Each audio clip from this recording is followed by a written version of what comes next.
Athiyadam friends 30ാം വാർഷികാഘോഷങ്ങൾക്ക് തുടക്കമായി. വാർഷികാഘോഷങ്ങളുടെ തുടക്കം കുറിച്ച് ഇന്നലെ വൈകിട്ട് വിളംബര ഘോഷയാത്ര നടന്നു. ഫ്രണ്ട്സ് ഓഫീസ് പരിസരത്ത് നിന്നുമാണ് ഘോഷയാത്ര തുടങ്ങിയത്.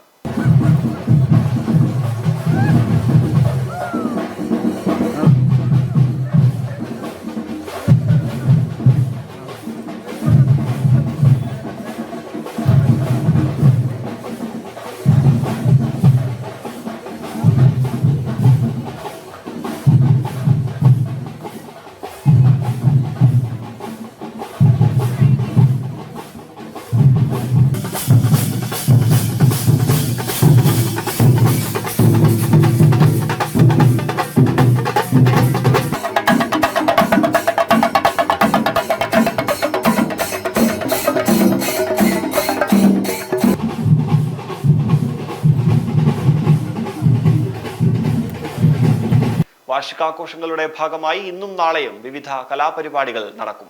നാളത്തെ സമാപന ചടങ്ങിൽ സീരിയൽ താരം രാജേഷ് ശർമ്മ മുഖ്യാതിഥിയായി പങ്കെടുക്കും. രാത്രി 8-ന് ഫ്രണ്ട്സ് പ്രവർത്തകർ അണിയിച്ചൊരുക്കിയ നാടകം ആദിയുഗം അരങ്ങേറും.